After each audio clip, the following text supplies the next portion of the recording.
Hey, how you doing, everybody? This is Vince, the producer, videoschool.net. You already know, be what you study. I'm a film editor, also a videographer.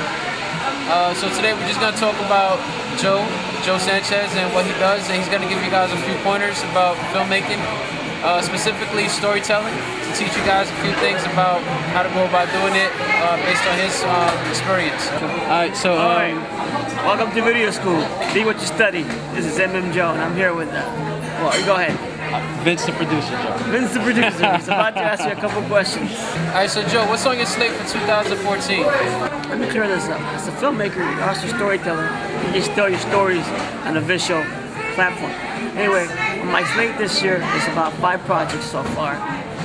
From those 5, I can say that 2 of them are more than likely going to happen between January and March. The rest, we're still looking for funds. Alright, so Joe, since you've been here in LA, what have you learned about the film business and compared to what you have heard? Well, when I was in Florida, you know, the thing about a union and non-union state is in Florida it's very lenient. There's so many things you can get away with while you're on set that really you cannot do here. Here it's more about, okay, SAC contracts. And if you're doing a non-union, even a non-union consists of contracts. It's all about the paperwork. If you're doing something on the go, one of the rules that I've heard of, you need permits here for most of the locations that you're shooting at. Unless, from what I understand, is you can actually shoot in public if you don't have sticks in the ground. Unless you're actually, disturbing your neighbors, then you're gonna get shut down right away. But it really comes down to permits and contracts. True. Yeah, because we just got kicked off. Yeah, we just got kicked out of LA Live. Amazing stuff. So, Joe, who have you worked with?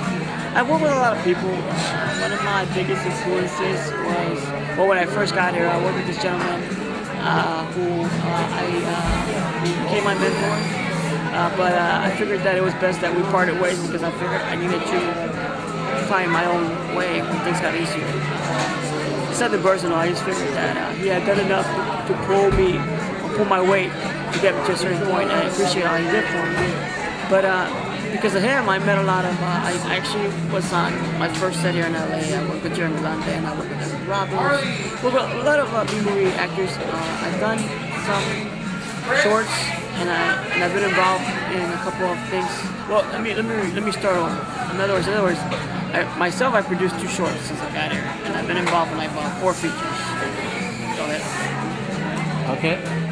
And just a word to anybody who's aspiring filmmakers. What's the most important thing you would have to say about filmmaking?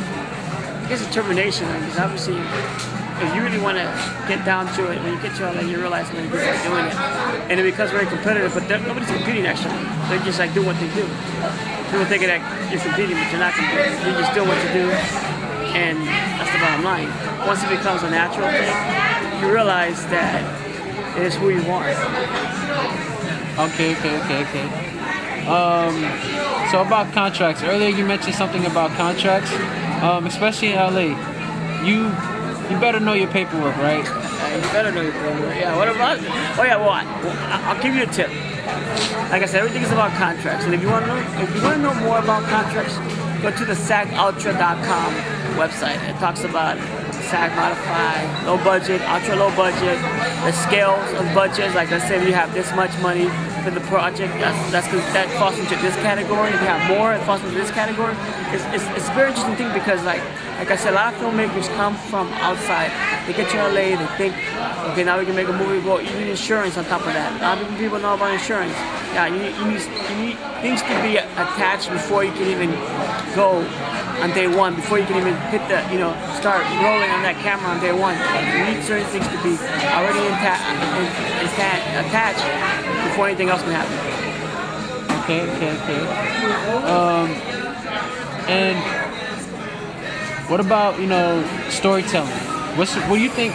What do you feel is the most important thing to filmmaking or to filmmaking in terms of storytelling? I think the most important thing about that's a very vague question because it could be a mix of things. Like if you tell a story, I would have to say it doesn't have to be linear or non-linear, because there's a lot of filmmakers that tell a story and it's not linear. Like, let's take Quentin Tarantino for example. Pulp Fiction is a great film, but it's all over the place. It's a story that's not kind of to a linear storyline. I guess it all comes down to the characters and how your characters are portrayed by the actors that you decide, would be perfect for the roles. Then it comes down to performances. So it's really a lot of details that go into telling a good story. Okay. And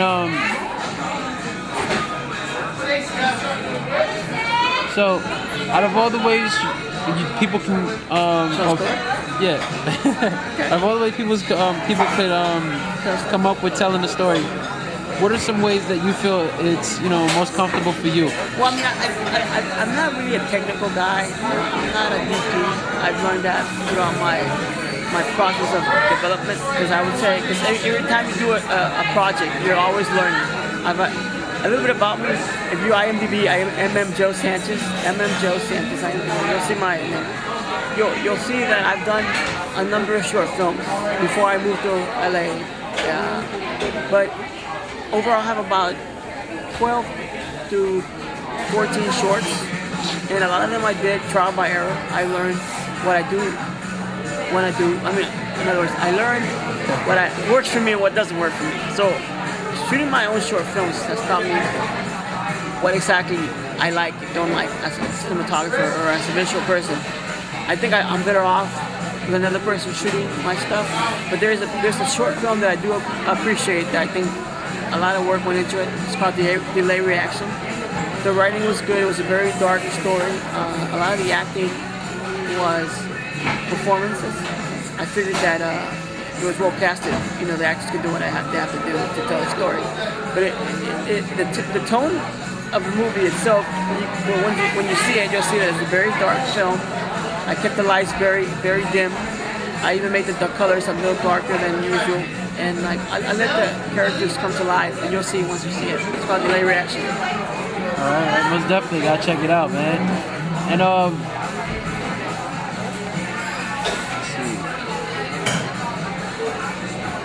That's it, buddy. huh? That's it. Okay. We gotta follow you now. Alright, so Joe, if somebody wanted to, if the people who's viewing this tape want to follow you, where can they follow you? Well, I'm on Facebook right now, but I also have a like page. You can like me at Mmjoe Presents, www.facebook.com, Mmjoe Presents, or StandAsOne Media. I believe it's StandAsOne Media. I'll have to look it up. But yeah, I mean, I go by Mmjoe Sanchez. That's the easiest way to find me on Twitter, Facebook, IMDb. Like my IMDb, like my Twitter. But that's pretty much it. Mmjoe out.